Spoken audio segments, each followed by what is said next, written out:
Hey guys, the Explorer of Horror here. Welcome back to some more reviews, and welcome back to a series of videos that I haven't done in forever, the Why I Love series. Now, this was originally supposed to be a series of videos where I talk about underrated horror films and why I love them.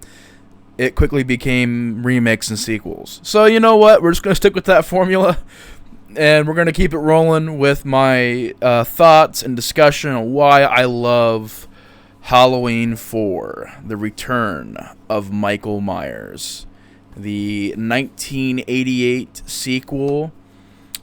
And Halloween 4 is a weird one. This is a film that doesn't really have a cult following. I would say it's probably got even less fans than 2 and 3. I don't know if it has. It probably would have more than Part 6. I'd imagine so. If not, then that's kind of sad. But yeah, Halloween 4 is one of those Halloween movies that doesn't really get talked about. It was technically the second Halloween movie I ever seen. I seen the first one, and I couldn't find any of the sequels except for this one, so I grew up with Halloween 4. But nostalgia doesn't really play a big factor at this film. Number one, because I didn't really watch it that many times growing up. And also, this is a film that even to this day when I watch it, I still find a lot of elements that I appreciate about it. And I think, for the most part, it was taking the series into the right direction. I know a lot of people point the finger at Halloween 4 and say this is where it started going downhill. For me, it's debatable because I like this, I like 5, I like 6.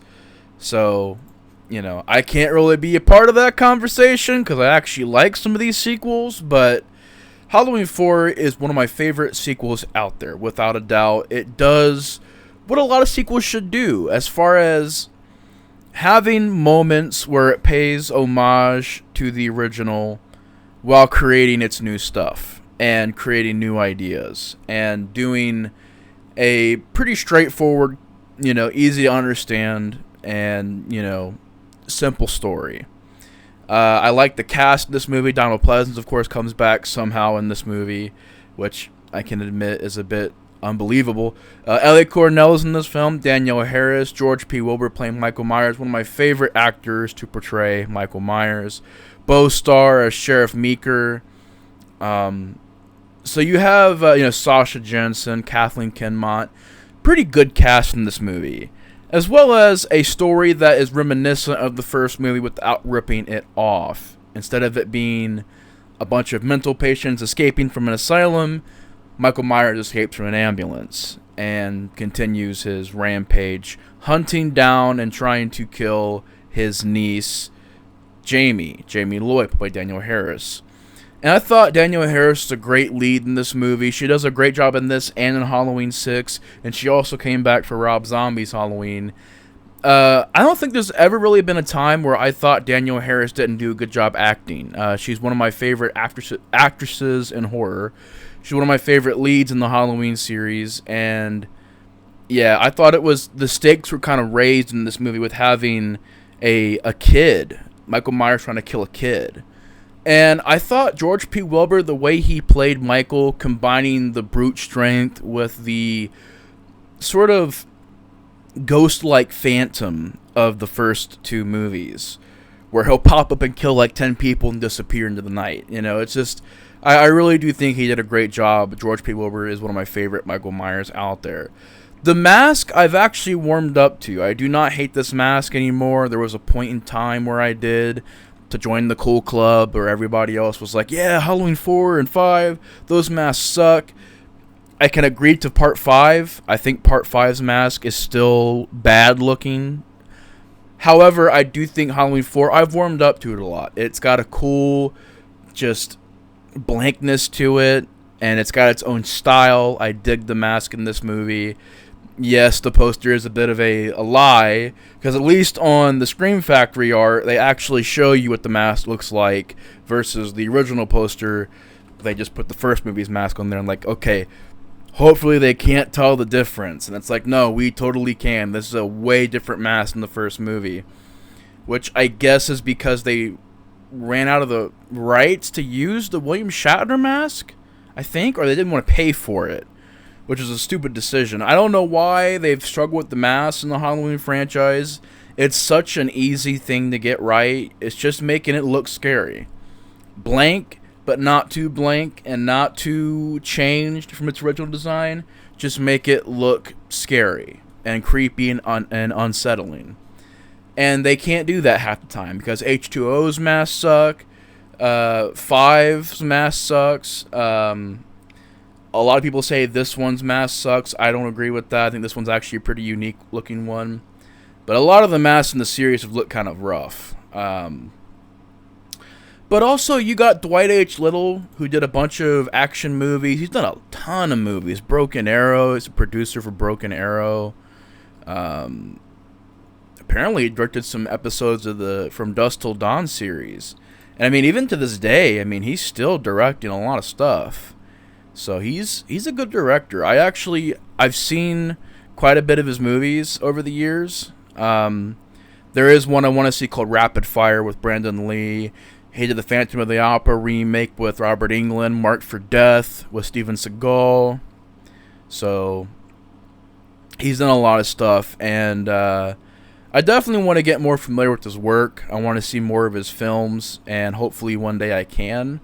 But I thought he did a great job directing this movie. This movie has a wonderful atmosphere, and I think a lot of future Halloween movies, because let's face it, guys, we know there's going to be some more Halloween movies coming. I mean, at this point, there's no point in fighting it. It's going to happen. But I think if they're going to make any more Halloween movies, please, for the love of God, please, go back and watch this movie. It has one of the best looking Haddonfields of all the movies. I love the way that Dwight H. Little kept it all at night for the most part, shot very little day sequences, lots of fog, lots of wind, and leaves blowing in the wind. I love the locations of them shooting it. I want to say they shot it in Nevada, but I might be wrong. Maybe Arizona. They shot it somewhere, which looks very desert, which this is Illinois, and it's overly like a desert, which I highly doubt there's deserts in Illinois. Maybe I'm wrong, but I'm pretty sure there isn't. But yeah, it's a lot of just dust blowing in the wind, and I just love the way that certain scenes are shot. And it has some memorable moments, whether it's the restaurant aftermath where people are just dead everywhere, and Loomis and Michael have that confrontation, and, you know, Michael, don't go back there. You know, why go back to those people? Leave those people alone. You know, take me. And him, you know, Dr. Loomis challenging Michael Myers face to face before Michael Myers disappears. Ends up with the gas station exploding. Very, very effective scene.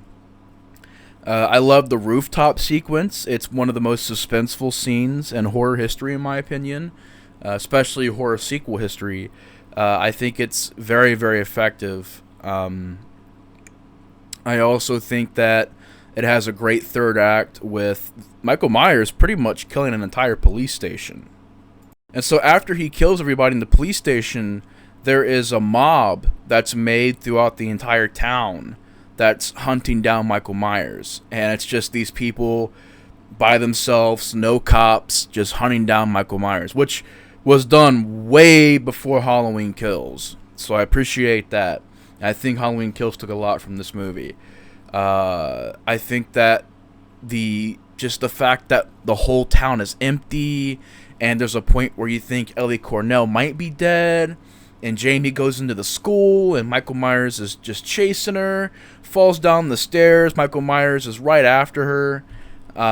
Just the whole scene was very suspenseful. The school sequence, and the ending where, you know, Michael's on top of the car, grabbing, ripping a guy's face apart.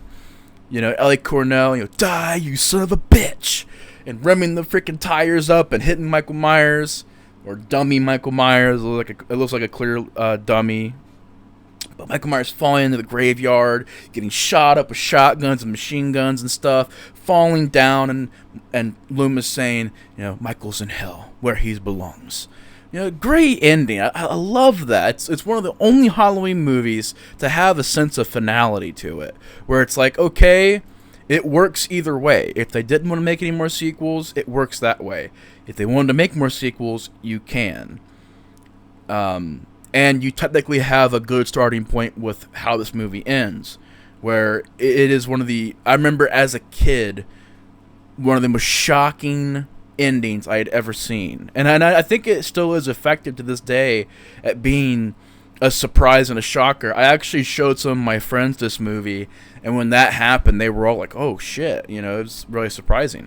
So I'm glad it still has that kick to it, where Jamie stabbed her mom with the scissors, and now she's carrying on the darkness of Michael Myers. Very haunting ending. Loomis, you know, shouting, no, no, getting ready to shoot Danielle Harris and getting stopped by the sheriff. And the music and the epicness of the ending to where it leaves you with the credits and ambiance. And I freaking love the ambiance in this movie too. The credits roll, and it's just like howling wind and sounds of October, pretty much. Just really haunting, just sounds and music. And I dig that, and it makes you wonder, how is this movie gonna get, you know, followed up? How is the sequel gonna do? And I guess that's why I can understand when Halloween 5 gets a lot of hate. I did a video defending that movie. I can understand people hate that movie, but I personally think it's passable. Definitely nowhere near this movie, though. But yeah, the ambiance, I want to touch on that before I end the video, because I think that's a very important thing, is the atmosphere and ambiance of this movie. Of just, I love how the score was approached in a very different way. Because you had Halloween 1, very simple, basic, to the point, classic score. Still, I think the best score of the series, although it's kind of hard to pick that, because the first movie score works so well, the second one score works so well, this one and part 3 score works so well. So it is a bit difficult to say which one is the best. I love the first 4 movies' music. I think that was a very big part of these movies. And Alan Howarth, just how he approached this one, where, okay, part 1's very to the point, part 2 is pretty much a little bit of an energy boost, synthesized version of the first movie score, part 3 is a whole new thing, part 4, let's make it slow build, ambiance, just drones, and taking a minute to get to the next track, and just, man, it adds so much to the movie. And I do notice it's a much more of a slower, taking its time movie, which is ironic because the movie was being rushed so fast. And I do think the production of this movie hurt it in some ways. They ran out of money during certain scenes, so there's one scene where Michael Myers' mask has blonde hair, and they couldn't fix it apparently. I'm like, you couldn't go buy a $10 or $5 can of spray paint and spray paint the mask or do something. Those cost like $5 to do that for one shot. You can tell me for one shot you couldn't afford to fix that. To me, it's ridiculous. But they were shooting it so fast. Dwight H. Little and the whole cast and crew was just exhausted, putting 110% of their energy into this movie. The studio and Mustafa Akkad just breathing down this movie, you know, hoping that it was going to be a success. A lot of pressure on the director and the writers and just everybody involved. Because if this movie wasn't a hit, it wasn't going to be a franchise. And I think they knew that. They knew if this movie didn't do well, it wasn't going to... Because as soon as this movie did do well, they went off the rails. They were like, all right, 5 and 6 with cults, and we're going to do H2O and Resurrection. Scrap that. Rob Zombie, having 2 movies, scrap that. New movies. And ever since this movie, it's just been a roller coaster for this franchise. To where there's just so many different universes and different things going on, different timelines, and it just got real crazy. But I do think the production, just them running out of money, being rushed, couldn't do certain ideas that would have helped the movie. Apparently there's going to be an alternate opening where we've seen the explosion from Halloween 2 and how Loomis survived, and they were going to add a bit more to the escape of Michael Myers. But the budget, and to me, for Halloween 4, to have a low budget is kind of ridiculous. I don't know why they always cheaped out in the sequels. Because Halloween 1, 2 did great. I get it, Halloween 3 didn't do very well, so it's like, maybe we shouldn't put too much money into this one. But y'all had to have known, calling it Return of Michael Myers 10 years after part 1, so you have an anniversary movie, this big return for Michael Myers, you knew it would have had to have been at least a hit to where you make your money back. Like, I feel like they cheaped out on certain aspects of this movie, and maybe that also hinders it. But despite everything this movie was put through production-wise, despite the critics being very lukewarm on it, I think the fans, for the most part, like it, but the critics are very just kind of with it. For everything it was put through, I think Halloween 4 still holds up. It's that one in the franchise that, to me, and to some people, it shines bright. It shines a bit more brighter than some of the other sequels. I think it does a lot of aspects better than later films, for sure. It's a great return for Michael Myers. It's written and directed pretty well. It's got a good cast, good direction and atmosphere. The ambiance and creepiness of the score is there. It just oozes October. It's a total... When October is here and fall is here and the leaves are falling and it's autumn, it's the perfect time to watch this movie, especially in 4K. I must say, 4K matches Halloween 4. It looks beautiful in 4K, and the Halloween movies are pretty important to get in 4K because of how they visually look for most of the movies. But yeah, it looks great in high definition. Fabulous movie. Always enjoyed it, and that is why I love Halloween 4. But anyways, y'all, thank you guys so much for watching. Take care. I want to hear guys' thoughts on Halloween 4. Do you like it? Do you hate it? Let me know in the comments below.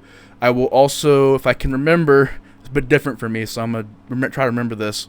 But my Instagram and my letterbox is in the description. I'm going to try and do that for videos now, just so you guys can follow me on there and see what I'm doing, what I'm watching, what I'm posting, and that'll be down in the description box below.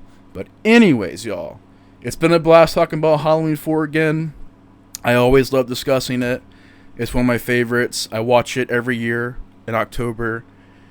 And yeah, it's great to talk about this one. And everybody else talking about David Gordon Green and the David Gordon Green trilogy and Halloween Kills and oh my god, Halloween Ends.